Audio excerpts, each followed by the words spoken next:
voltamos com o Horizonte de Debate e hoje estamos falando sobre as consequências dos 3 anos do rompimento da barragem de Mariana.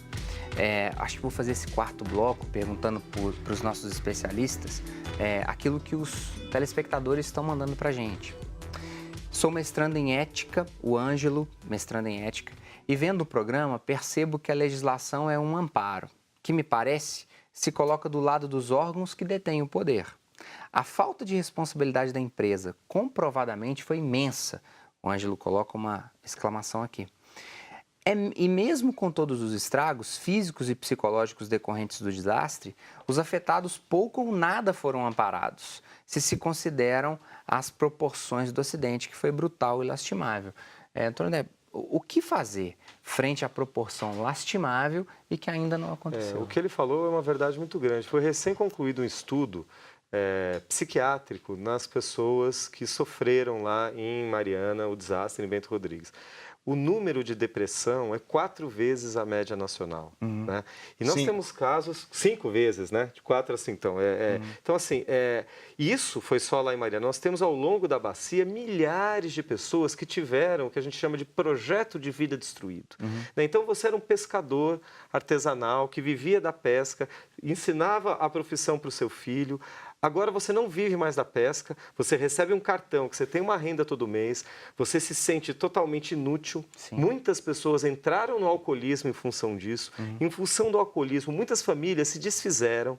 E aí o que acontece? A Renova, a empresa que foi criada, a entidade que foi criada para restaurar os danos, né? Ela diz, não, eu já entreguei o cartão para o marido. E o marido leva esse cartão embora e deixa os filhos e a mulher no desamparo.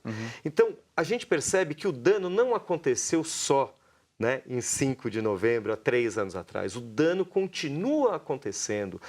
Os processos de reparação geram danos. Ainda não acabou, a gente ainda não tem... O desastre está em curso. Infelizmente, o desastre ainda está em curso. O rio ainda está morto. Né? E todas as pessoas que viviam do rio não podem viver até hoje. Então, quando a gente fala num processo de reparação, a gente tem que imaginar que esse processo ainda vai continuar durante muitos anos. Enquanto esse rio não estiver vivo de novo, melhor do que estava antes, porque se ele estava nas condições que não eram tão boas assim, mas estava vivo e muitas pessoas viviam dele, ele tem que voltar melhor do que estava. Caio, né?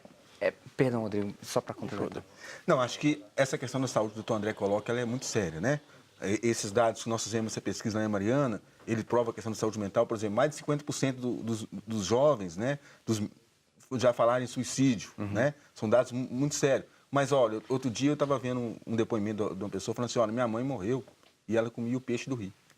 E ela deu um câncer 3 anos depois, muito rápido, e foi detectado chumbo e cádmio no organismo dela, né? Lá em Mariana aumentou significativamente o número de endoscopia, né? De alergia, né? Então são pequenas doenças que daqui a pouco acumula e vira câncer. Então o crime realmente está, né, colocado. E olha só, gente, tem várias populações tradicionais, né?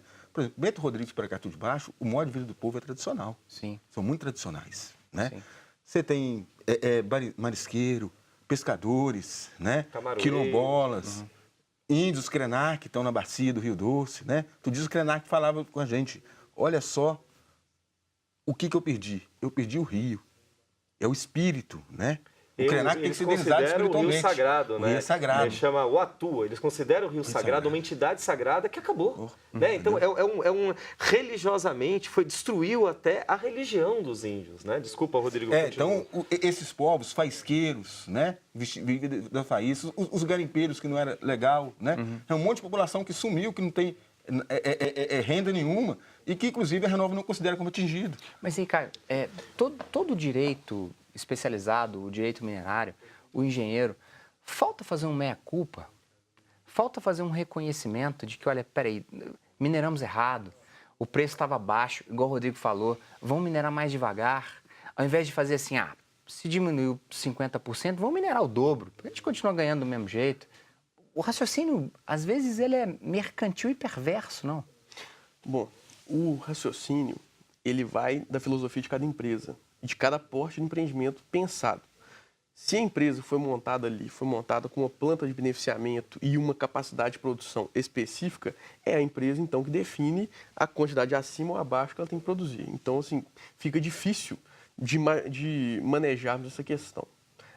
Aí sim teria que ser mais uma coisa que a licença ambiental autoriza o empreendimento a produzir mais ou menos. Então, se for para ser barrado de alguma forma, que a licença ambiental então barre isso. E ela teria a total condição de fazê-lo. O DNPM também, pelo plano de aproveitamento econômico, ele consegue também, ele tem um cronograma de trabalho, uma perspectiva do que vai ser minerado, da forma que vai ser minerado. Ele tem uma noção disso também. Então, o DNPM também poderia atuar nisso, caso isso seja, né, levantado de alguma forma. Agora, a questão apontada a respeito da questão psiquiátrica dos atingidos, eu também vejo uma outra questão. Não só os atingidos, mas foi feito com toda a população de Mariana, não é isso? Foi feito na região toda. A região toda de Mariana tem sofrido muito, extremamente, com a falta de emprego. Isso é dano econômico à população que o crime causou. Isso é crime, tem que ser ressarcido o dano econômico, o laudo psiquiátrico causado, no caso, depressões não, foi que feito vieram... nos atingidos. Não, mas eu estou falando do dano econômico. O laudo foi feito nos atingidos só, que eu saiba. Não foi feito na população toda de Mariana. Foi nos atingidos. Foi nos atingidos, porque ele está com dados... Mas o dano econômico que você está falando... O dano econômico colocou de um dado todos os... Isso tem que ser ressarcido para a população. Não, os empregos, sem dúvida. Falta de empregos aconteceram. Todas as terceirizadas da Samarco acabaram, né, sofrendo todos os revés possíveis. Falências aconteceram. Demissões em volumes absurdos na região inteira. Que era dono de uma caçamba e que ajudava. O criminoso tem que pagar por isso também. Dono da caçamba. Bom, com o encerramento das atividades, ainda que temporário, né, uma vez que não existe uma previsão de retorno, é uma consequência direta. Pois é, doutor, mas aí é voltar a minerar para tentar a Samarco salvar não isso? volta a minerar porque ela não quer. Porque depende dela. Ela tem que uma porcentagem boa de reparação e ela tem que provar que tem segurança. Ela está construindo a questão da Verdade, Rodrigo, não precisa. Desculpa te interromper, mas é o seguinte: hoje em dia, o que precisa para voltar a minerar? Tá? Primeiro, a barragem de Fundão não existe mais, que era onde ela colocava o rejeito. Então, a Samarco precisa encontrar um novo local para colocar o rejeito. A mina já encontrou, né? Está fazendo. Então, que seria ali o DIC, um espaço lá, um buraco que sobrou lá de uma outra mineração que eles estão querendo jogar. Mas o que está previsto é que esse buraco não aguenta muitos anos de mineração. Então, eles têm que mudar a forma de minerar para ter menos água, para poder durar mais tempo, né? Mas aí, a partir do momento que vamos jogar nesse espaço aqui, a lama, vamos dizer assim, você tem que comprovar que esse desastre não vai acontecer de novo nesse espaço também. Sim. Então, essas coisas todas ainda não foram cumpridas pela Samarco. A Samarco não está minerando hoje porque ela não tem licença para minerar. Ela não cumpriu ainda. Não é, vamos dizer assim, ela não está minerando não é porque não fez a parte de indenização, porque a licença ambiental não prevê isso. Aliás, até deveria prever, mas não prevê isso. Então, na realidade, é porque ela ainda não tem condições de fazer a mineração. Eu concordo, doutor, mas assim, nós temos que ter um fator, né? O preço do minério está em baixa e ela está vendendo energia, né?